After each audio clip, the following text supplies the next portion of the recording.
Jalan untuk mendatangkan keberkatan dalam hidup, berbakti, berkhidmat kepada kedua orang tua. Tuh, ya. Yang boleh mendatangkan keberkatan adalah dengan berbakti kepada mak ayah kita.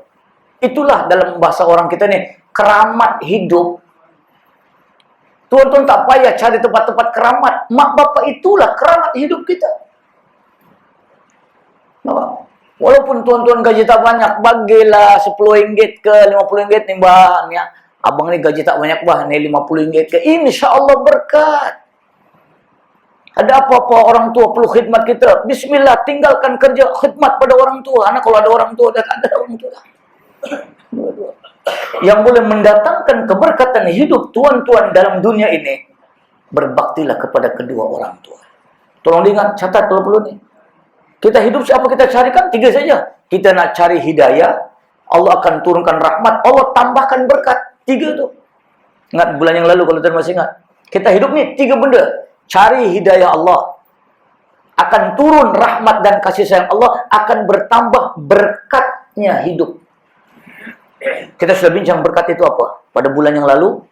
Siang ini kita bincang amalan yang boleh mendatangkan berkat. Yang keempat, ya, yang berapa sekarang?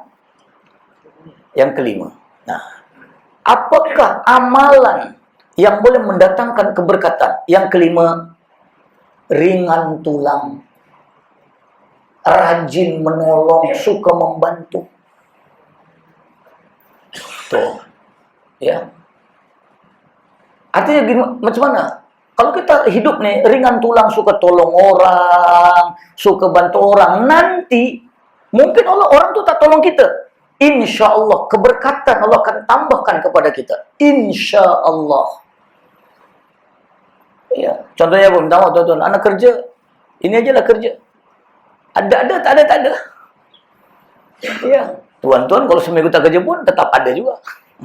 Anak kalau seminggu kerja, kalau seminggu tak kerja, demam lah. Tapi berkat itulah.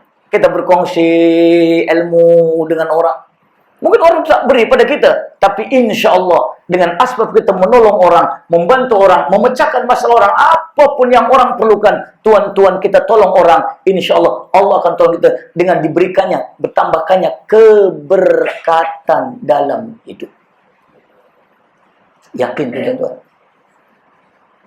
Apa amalan yang Anda buat? Tolong orang, bantu orang, ringan tulang dalam bahasa orang kitanya.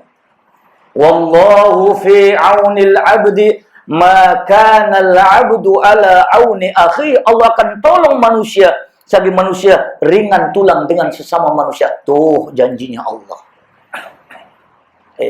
Kita kedekut sangat nak nolong, berkira sangat nak semua, tak jadi gitu.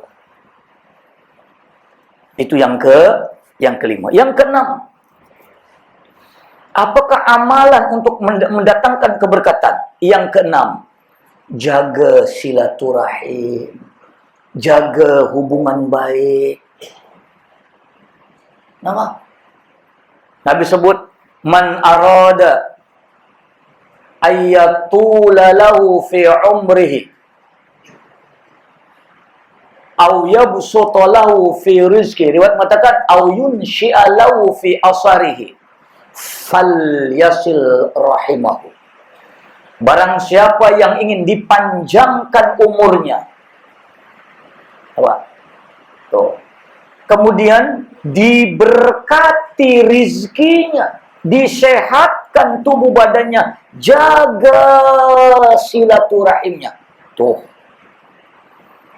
Amalan yang boleh mendatangkan keberkatan, amalan yang keenam adalah jaga silaturahim. Jangan suka bermusuh, jangan suka ini ada media sosial bergaduh pagi petang siang malam. Apa guna tu tuan? Itu hak tuan-tuan untuk apa? Menyukai apa yang tuan-tuan suka-sukalah. Tapi tak payahlah hentam sana hentam sini, tibai sana tibai sini. Orang kita bangga kalau orang boleh tombang dengan SMS kita ni. Apa benda tu? Yang boleh mendatangkan keberkatan dalam hidup tuan-tuan, jaga silaturahim. Insya Allah.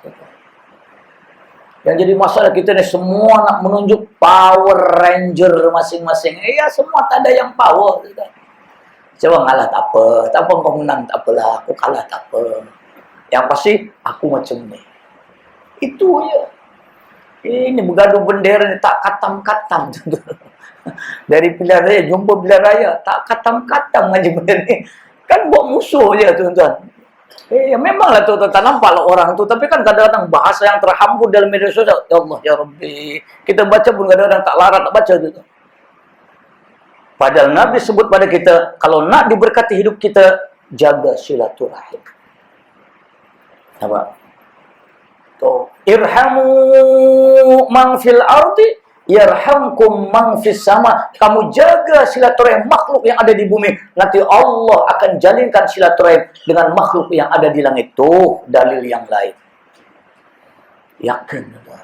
Sudahlah, kalau tuan-tuan ada musuh, suka bermusuh, kalau tuan-tuan pernah berbala dan suka berbala, mulai hari ini, oke Ustaz, saya amalkan. Saya nak berkat hidup, saya kena amalkan ini. Insya Allah berkat.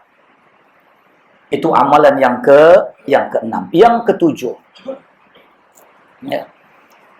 Apakah amalan yang boleh mendatangkan keberkatan? Jaga wudu. Istiqomahkan wudu. Apa? Rasulullah bersabda di dalam hadis, ya, bahwasanya barang siapa yang dalam keadaan bersih, maka Allah akan murahkan rezekinya dan memudahkan urusannya. Nak murah rezeki di sini senang tuan-tuan. Tuan-tuan, air banyak. 20 meter kubik free, kata sudah free. Dan tak ada free dah sekarang. Free lagi. Bagus, free lagi ya. Nak mendatangkan keberkatan dalam hidup, mudawamah wudu. Bahkan Nabi pernah cakap dengan Sayyidina Bilal, Bilal, saya dengar telapak kaki kamu sudah ada dalam surga. Kresek-kreseknya sudah dalam surga. Apa amalan kamu? Bilal kata apa? Saya setiap lepas wudu, saya akan sholat sunat 2 rakaat. Ketika mana masih basah lagi punya badan. Dan inilah amalan yang mulai mendatangkan keberkatan. Istiqomahkan untuk menjaga wudu. Insya Allah tuan-tuan berkat. Yang ketujuh, yang ke-8, ya. Apakah amalan yang boleh mendatangkan keberkatan?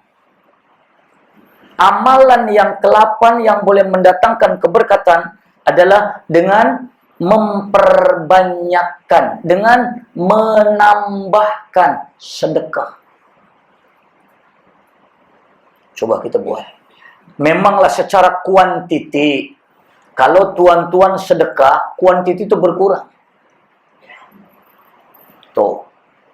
Ya. Tetapi secara kualiti, meskipun duit kita berkurang, tapi kualiti sebenarnya kita ini bertambah. Cuma yang jadi masalahnya, yakin kita yakin. Ya. Tuh. Baik. Ya. Nah. Rasulullah SAW bersabda di dalam hadis daripada Zubair ibn al-Awwam. Nabi kata, hai Zubair, ketahuilah bahwasanya kunci-kunci keberkatan rizki daripada Arasy yang diturunkan Allah kepada hambanya, ia bergantung kepada sebanyak mana hambanya menginfakkan hartanya pada jalan Allah. Dia kata, kuncinya rizki hambanya di dunia ini, ia bergantung kepada sebanyak mana hambanya menginfakkan, membelanjakan hartanya pada jalan Allah. Itulah yang Allah akan ganti. Minimalnya 10 kali ganda. Minimal tuh. Sekarang hari Jumat tuan-tuan. Lagi double. Memanglah kalau ada 20 ringgit, sedekah 5 ringgit jadi 15. Secara kuantiti memang duit itu berkurang.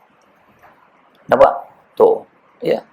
Barang siapa yang memperbanyakkan sedekahnya, ya, maka Allah akan memperbanyakkan ganti kepada hamba yang menyedekahkan hartanya. Seberapa banyak hamba itu menyedekahkannya, terpulang pada kita. Macam kita melabur lah. Tonton melabur 10 ringgit, mungkin kadang-kadang dapat pulangan jadi 15 ringgit. Sedekah lagi lebih daripada itu. Dan sekarang inna yaumal jumu'ati huwa sayyidul ayyam. Hari Jumat adalah penghulunya segala hari. Allah tambahkan lagi.